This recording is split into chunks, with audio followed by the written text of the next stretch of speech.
Welcome to Coffee and Whiskey with Ivy. You notice the whiskey is gone because I don't drink whiskey anymore in the morning.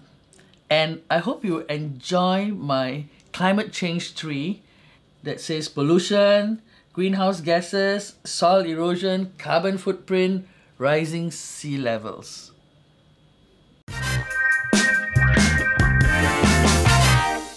This week's top of the news.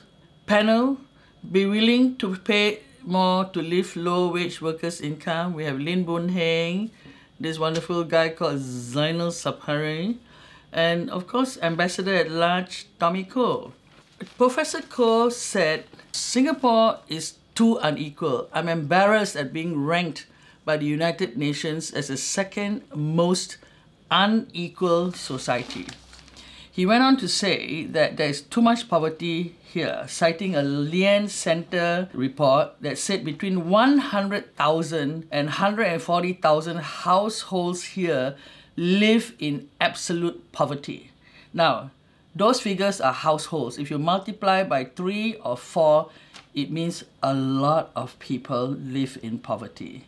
In developed countries, they link the salaries of their politicians and parliamentarians, etc., to the minimum wage, right? But we are a developed country, or the first world country, we do not do that.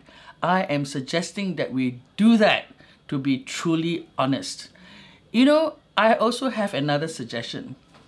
If I pay my worker $1,500, the government should pay his share of the CPF as well as my contribution towards his CPF, so that he actually takes back $1,500, which is $50 a day.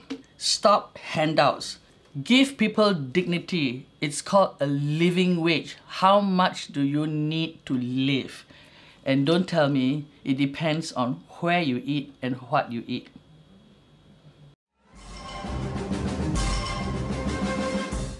This is a very interesting article. Skills mismatch can lead to long-term joblessness.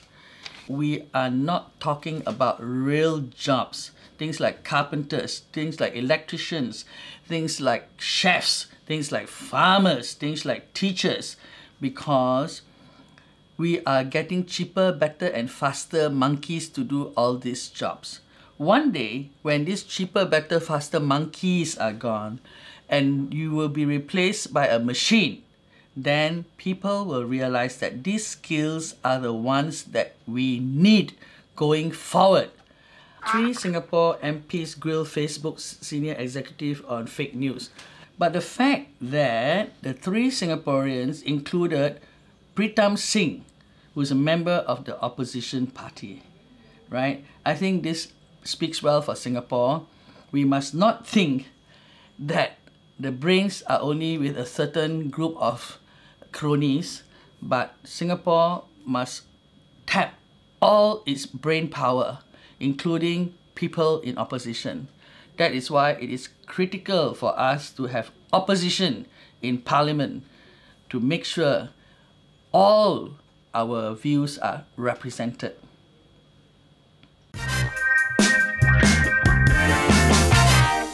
Discrimination clubs barring of maids. These clubs were set up by old white people, and they had discrimination against Asians in those days. But now that these clubs are run by Asians, they also are installing these discriminatory rules. You know, many of you do not remember during the Second World War. I wasn't born yet, but I read a lot. And there was a sign that says, Chinese and dogs are not allowed. And that's why now they discriminate against maids and black people and brown people and so forth. They have forgotten that their grandmothers or even their mothers had to work as washerwomen and maybe some even as prostitutes to keep the family going. They've forgotten that their fathers had to ride a bicycle to a coffee shop to go and wash dishes or maybe even carry shit, right? Now that they're up there, they think everybody is down there. I'm a member of some of these clubs. And what if I bring my husband there who needs a wheelchair now? I am nearly 70, I can't push him, and I need the maid to push him. What's the difference between a maid, a carer, a nurse, a driver, or whatever, right? The color of their skin or the position of their jobs. So cricket club and all these other clubs, think, if you don't want people to come with too many people, then put a stop to how many guests you can bring. But stop this discrimination which the white man used to discriminate against you before. Skills Future Fraud. Skills Future fights fraud with tech. No need all this high tech and all that. Very simple. Ask yourself, how did this happen? I would urge the government agency, I would urge the CPIB to look into who were involved in the approval of these scams. If there is nobody in there helping them, this will never happen. The government should seriously look at who are these people who are allowed to do this kind of approvals, because they are all scammers given the right to cheat people. Poor 17-year-old girl dies after hit by lorry near the school. A BK accident leaves motorcyclist dead, pillion rider injured. What is the common denomination? A bus and a lorry. Both are weapons of mass destruction driven by a beast without a brain who doesn't care about life. How is it so difficult for our LTA to put some kind of whatever satellite up there and catch all these bastards who are racing around the roads every day?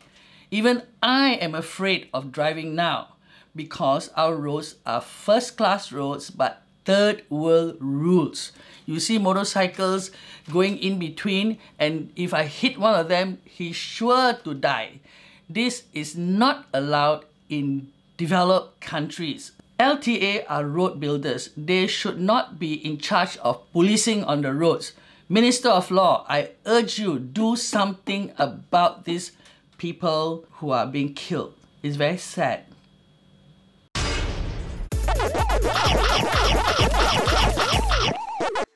Incomes up, more younger and older workers employed.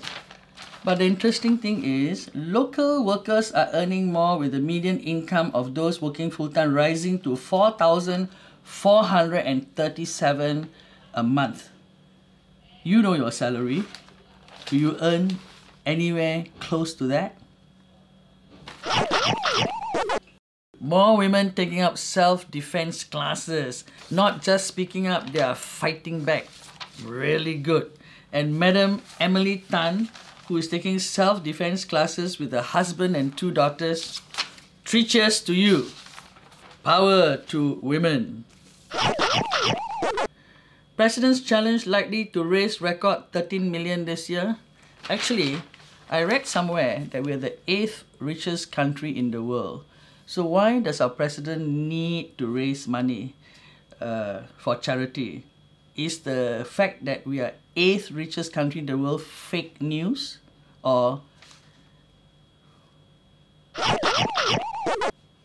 PUB steps up flood protection efforts ahead of monsoon. Fascinating, so much rain and yet our water price still so high. You know, there's a song, water, water everywhere, not a drop to drink, and not a drop in price. Willie Cheng, I like him.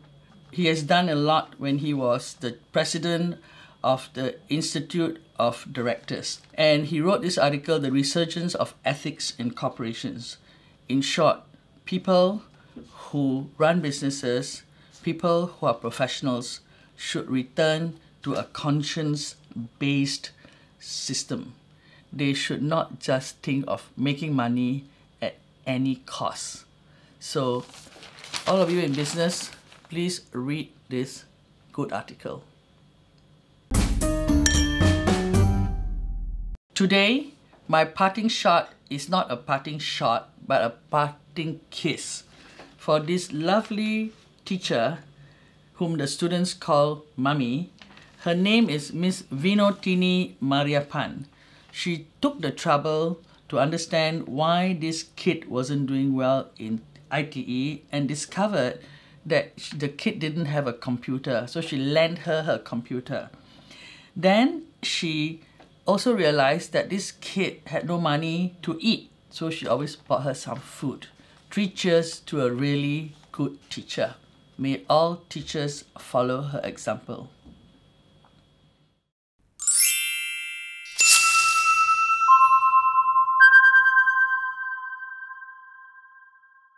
Thank you for watching my show again. Remember to subscribe and don't forget the annual Kawi Awards is coming. Cheers!